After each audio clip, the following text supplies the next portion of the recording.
ولی تماشاوان جایدی پروسس هەڵبژاردنە سەرکوماری دەست پێ کردە هەر ئیروژی کاندیدێ دەستنیشانکیری ji bo serokê wezîran dêbêta rastbardin di demê mehekê da pêwîsta hikûmeta xwe kabîna xwe jî ji bo parlemanî bişîne ango pêşkêşî parlemanî bike ew jî baweriye werbigirin. Nasîr El-Şerh ew lêkolêrê siyasî li Newdelhî gelmeye. Qak esîr demata baş be.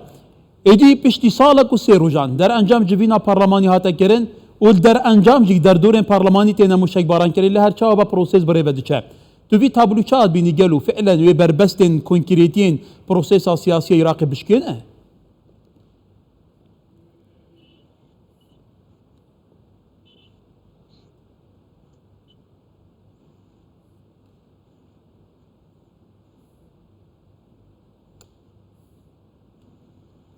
نعم بسم الله الرحمن بەناوی خۆی بەخشندەی میهرەبان سڵاو و ڕێز بۆ ئێوە و بۆ بینەرانی کەناڵی کوردستان 24 ئەسیر شەرع لەگەڵتانە نەک نەسیر شەرع بەڵێ پێشبینەکان بەم شێوەیەکەوە سیناریۆی 2010 بەم شێوەیە دووبارە دەبێتەوە ئەو کاتە بەم شێوەیە پرۆسەکە بەڕێوە دەچێت من پیرۆزبایی لە پارتی دەکەم کە کاندیدەکەیان بەڕێز ڕێبەر ئەحمەدیان کشاندەوە ئەمە سووربوونی برانی پارتی دەگەێنێت بۆ تێپەڕاندنی تەنگژەی سیاسی لە هەمان کادا بەرداوامی نەدان بە پرۆسە سیاسی بۆ یەکشانەوەی بەڕێز ڕێبەر ئەحمەد بەڕاستی ئەمە هەنگاوێکی زۆر باشە هەستێکی زۆر نیشتیمانی هەیە بۆ ئەوەیە کە ئەوان زۆر دەست بە کاندیدەکان ناگرن بۆ ئەوەی کەوا کێشەکان چارەسەر بکرێنێ بۆیە ئەمڕۆ کە دەبینین ئێستا کێبرچێ هەیە کێبرچێ هەیە لەنێوە پەرلەمانتاراندا بامە دەبین 1970 پەرلەمانتار ئەمەش ڕێژەیەکی زۆرە بە بەراورد لەگەڵ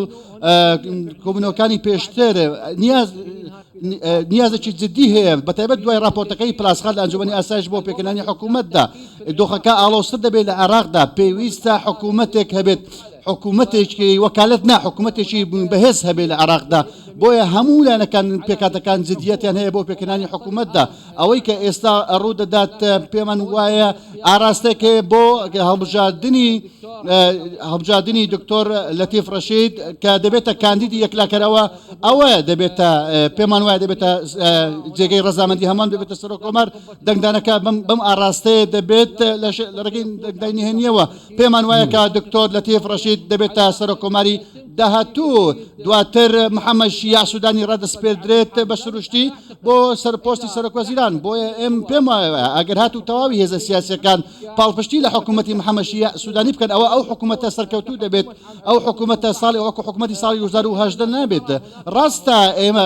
دەبینین ڕەنگە خۆبشاندان ڕووبدا ئالۆزی ڕووبدا لەلا هەندێک لایەنە سیاسەکانەوە بەڵام لە کۆتاییدا پێمان وایە ئەو کاتە سەرکەوتنێکی ڕێژەیی دەبێت چونکە ئەمڕۆ کۆمەڵگەی نێودەوڵەتی ناوێت کەوا عێراق ببێتە گۆڕەپانی جەنگ و گۆڕەپانی تەنگژەکاندا بۆیە لەسەر تەواوی لایەنەکان پێویستە کە بابەتەکە لەبەرچاو بگرن بە تایبەت لە راپۆرتەکەی جنین پلاسخان لە ئەنجومەنی ئاسایش ئەوەی کە گوتی ئەو هۆشداریەی نەتەوەی گرتوەکان لە هەمانکادا سەبارەت عێراق پێشکەشیان کرد بۆیە پێمان وایە کە حکوومەتی داهاتوو بە شێوەیەکی ڕێژەیی سەرکەوتوو دەبێت کۆسپەکان و ئاستەنگەکان لە دەدات لە هەمان کاتدا متمانە لەنێوان هاوڵاتی و لایەنە سیاسەکان دەگەڕێنێتەوە. ولی برس سیر هل دست بکی من سر راست کردن ویتا ببوله بگمان اوه دبه هفتم کس از بارم کل پشتی 2003 پست سروک حکومت وردگره دوزانی پیشتر جه همو حکومتا نکارین پرزگیری کن اساسین عراق چاره سر بکن هر هموان شانس وان جاره کدی بو پست سروک حکومت نمایه دیدناته ایدی لگور تجربه در بازبوی محمد شیع سودانی و اراده که به سبب کو پرزگیری کن اساسی لی عراق چاره سر بکه ایدی راو شرا سر بکه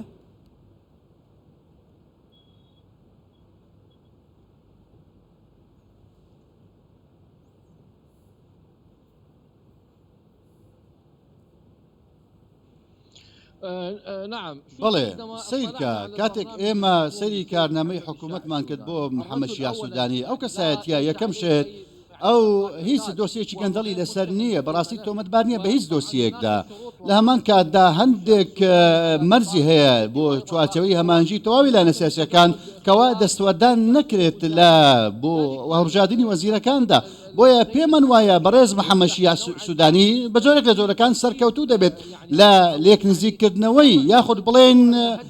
ئەو پردی پەیوەندی دروست دەکاتەوە لێرەن هاوڵاتی عێراقی و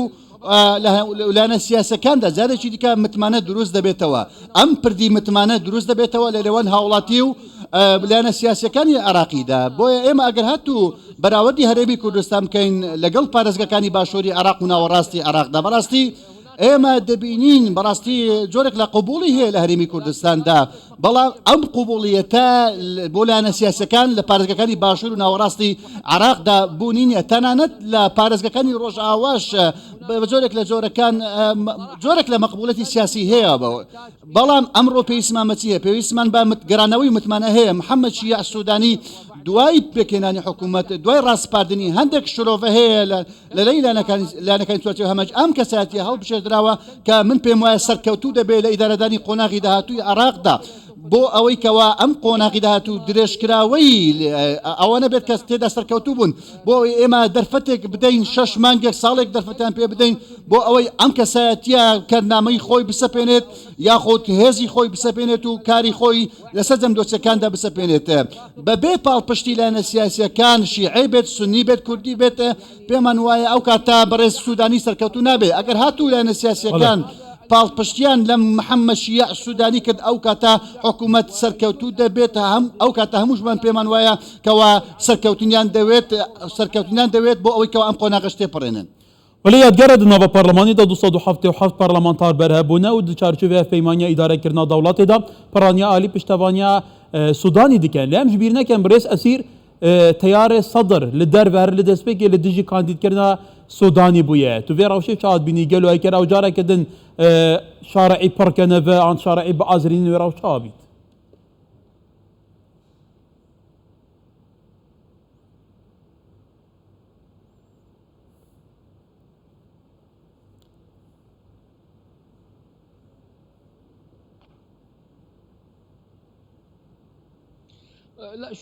سیرکە من پێم وایەکەوە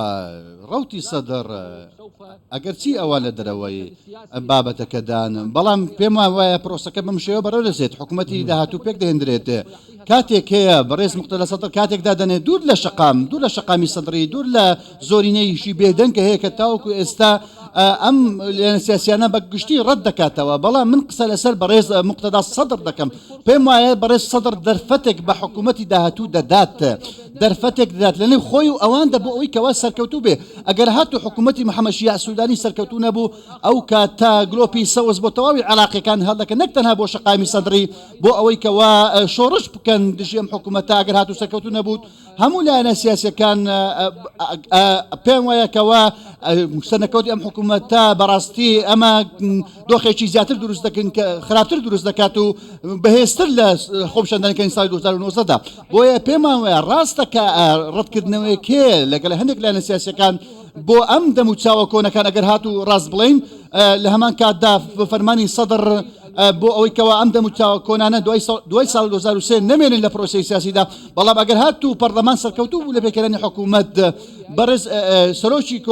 کۆماریش سەرکەوتوو بوو لە ڕاستپاردنی کاندیدی سەرۆکوەزیران ئەو کاتە ئێمە پێمان وایە بەڕاستی دەنگۆ و پێکدادان و خۆپشاندان نابێت چونکە هەمووان دەرفەت بەم حکوومەتە دەنن بۆ ئەوەی کەوا سەرکەوتوو بێت بیرمان نەچێت هەڵوێستی کۆمەڵگەی نێودەوڵەتی داوای چی کردووە داوای گفتوگۆی کردووە داوای هاوبەشی کردووە داوای هاوبەشی سیاسی لە تەواو لایەنە سیاسیەکان کردووە بۆیە پێویستە ئەگەر هاتوو هەر لایەنێک پرۆسی سیاسی لە عراقدا پەک بخات ئەوە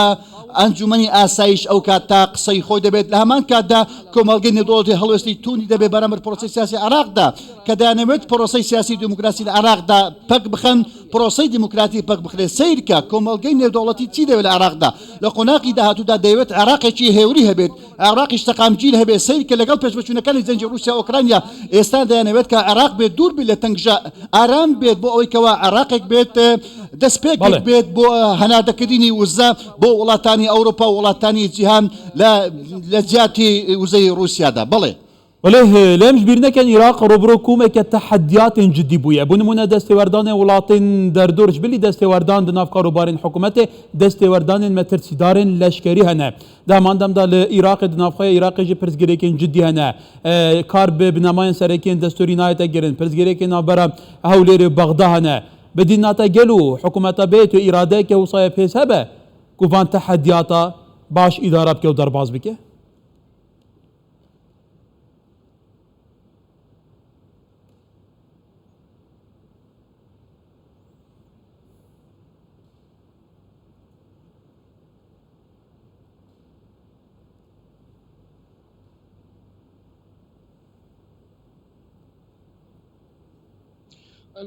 بەڵێ زۆر دەست خۆش سیرکە بڕێز ئەگەر هاتوو ئێمە ئیرادەیەکی نیشتیمانی گەورەمان هەبێت ئازایەتیمان هەبێ بۆ بەرەنگەربوونەوەی دەسوەردانە دەرەکیەکان بەڵێ دەتوانین ئەم دەسوەردانە بوەستێنین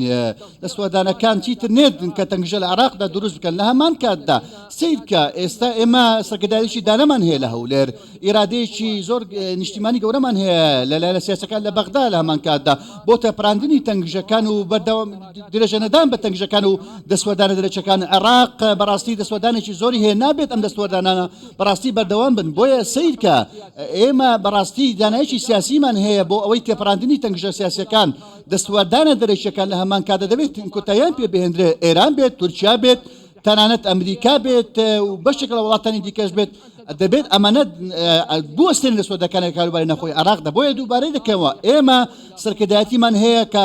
پشت بە سیاسەتی عەقڵ دەبەستن ئەوان دەتوانن کەوە ئەم تەنگژانە تێپەڕێنن بە حکمەتی خۆیان بە دانایی خۆیان بابەتی دەسوەرداری دەرەکی ئەگەر هاتوو هەمووان کۆ ببنەوە لەسەر تەواوی لە نەسیاسەکان کۆ ببنەوە بۆ ئەوەی ئەم دەسوەردانە ڕەت بکەنەوە ئەو کاتە ئێمە پێمان وایە بەشێک لە وڵاتانی هەرێمی وڵاتانی دراوسێ چیتر دەسوەردان لە کاروباری عراقدا ناکەن بە تایبەت ئەوەی کە ئێستا ڕوودەدات دەسوەردان لە هەولێر بۆ دومانکردنی هەولێر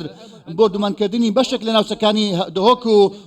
ناوچەکانی دیکەش بۆیە ئێستا ئێمە دەبێت ئیرادەیەکی ڕاستەقینەمان هەبێ بۆ ڕەتکردنەوەی دەسوەردانە دەرەکیەکان من دەڵێمەوە ئێستا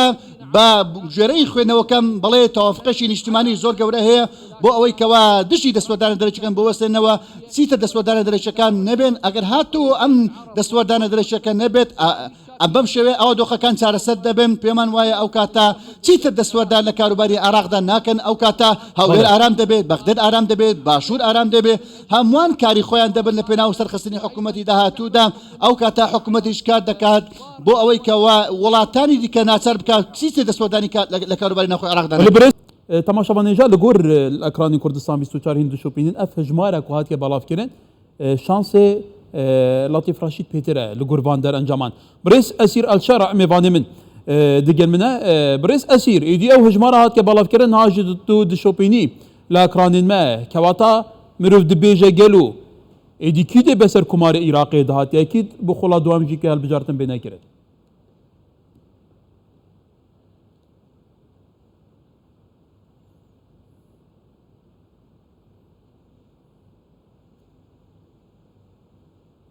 نعم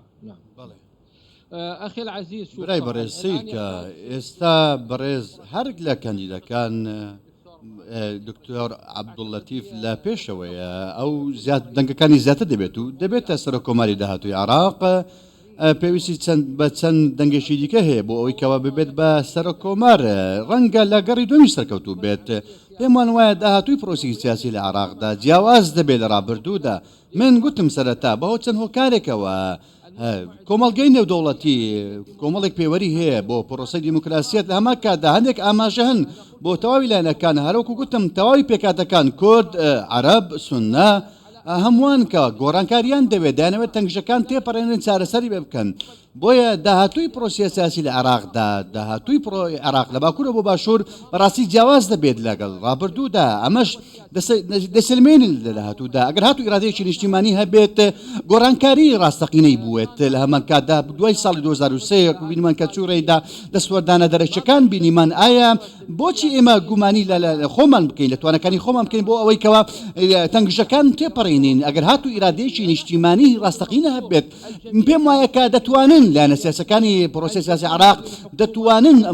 جیاواز من ئەم حکوومەتە جیاواز بێ لەگەڵ حکوومەتەکانی ڕابردوودا من متمانەی تەواوم هەیە لایەنە سیاسەکان کە ناکرێت پرۆسی سیاسی عراق بەم شێوازە بەم ئامرازە بمێنێتەوە بەڕاستی مەترسێکی هەڕەشە هەیە ڕوبەڕووی هەمووان دەبێتەوە نەک تەنها عەرەب هەموو لایەنەکان کورد عەرەب سوننا مەترسیان لەسەرە ئەمان لە بازدەی مەترسیدان بینیمان لە هەولێر چی ڕوویدا لە بردومان دەسوەردانی دەرەچی